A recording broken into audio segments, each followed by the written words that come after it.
कहानी एक ऐसे घर से जहां शादी का माहौल है, लेकिन टेंशन और शांति इतनी कि शादी का घर किसी जंग के मैदान जैसा दिख रहा था।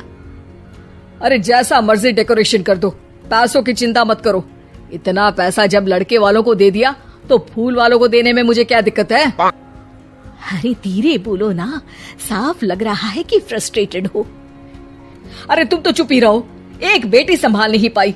सारा दिन मैं काम पर जाता था, सोचता था घर पर बच्चों को अच्छे से संस्कार मिल रहे होंगे, लेकिन नहीं, मैडम को तो अपनी किटी और फैशन से फुर्सत मिले तब ना। माँ चुपचाप वहां से चली जाती है। समझ में नहीं आता कि आखिर शर्मा खानदान में हो क्या रहा है। कल तक चिड़िया सी फुदकने वाली शीना की शादी यूं अचानक एक मोटे काले लड़के से क्यों हो रही है? शीना कमरे में हाथ में गुड़िया लिए बोलती है, मेरे साथ जो हो रहा है ठीक हो रहा है। तुम तो सब जानती हो, साहिल मेरे लिए भगवान है। अब जब वो ही नहीं मिला तो फिर कोई भी हो, जिंदगी ही तो जीनी है, जी लेंगे। बाहर शीना की बुआ किसी से बात करती है। अरे मोटा नहीं, उसे तो खाते पीते घर का कहते हैं। अब ओबेरॉय का नाम भी किसी को बताने वाली बात है। उनका इकलौता लड़का तो करोड़ों की सामी तो है ही। अरे हमारी शीना बिटिया तो रानी बनेगी, रानी।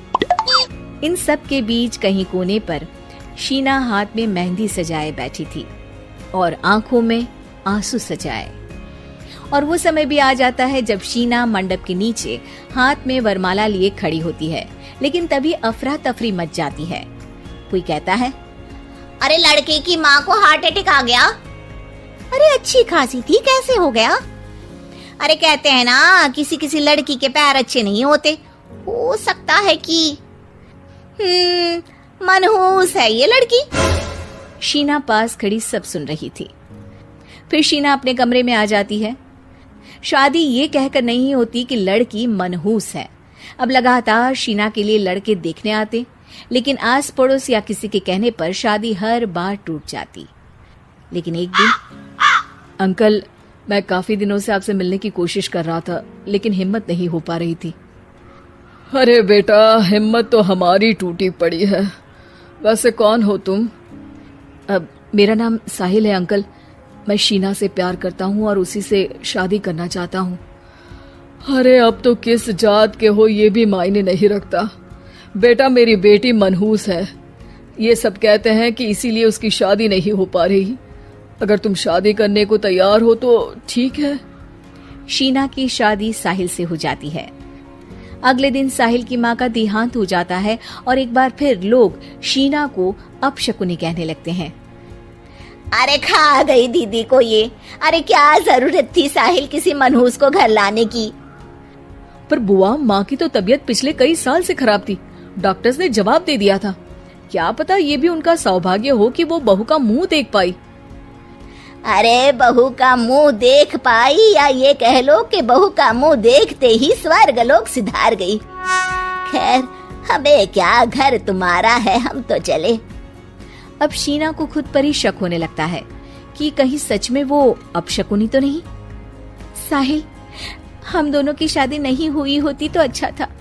देखो ना, कैसे पहले मेरी शादी टूटती थी और अब तुम्हारी माँ भी। अरे ऐसा कुछ नहीं होता शीना, अपशकुनी वगैरह कुछ नहीं होता। ये सब तो ईश्वर के खेल हैं। वो शादी तुम्हारी इसलिए टूट गई क्योंकि तुमको मेरी पत्नी बनाना था, और माँ का जाना तो तय था। वो काफी बुजुर्ग थी, साथ ही एक ऐसी बीमारी से जूझ रही थी जिसमें डॉक्टर्स भी उन्हें नहीं बचा पाते। शीना साहिल की बात सुनकर तसल्ली कर लेती है और वहां से चली जाती है। अगले दिन, शीना, अरे ओ शीना। क्या हुआ? उफ, कहीं फिर मेरी वजह से कोई नुकसान? अरे नहीं नहीं शीना, तुम जानती हो, जिस प्रॉपर्टी के केस को हम बरसों से लड़ रहे थे उस पर फैसला आ गया, वो भी हमारे हक में। अब हम करोड़पति हो गए शीना। शीना शांत रहती है। अरे क्या हुआ? करोड़ पत्नी बनकर तुमको खुशी नहीं हुई? शीना की आंखों में पानी आ जाता है। चलिए जी, कुछ तो अच्छा हुआ मेरी जिंदगी में आकर आपके साथ। साहिल शीना को गले लगाकर कहता है, मेरी नई नौकरी भी तुम्हारे ही आने से लगी। ये प्रॉपर्टी का केस जीता। सब कुछ तो तुम्हारे आने के बाद ही हुआ, फिर तुम मनहूस कैसे? ये सुनकर शीना खुश हो जाती है।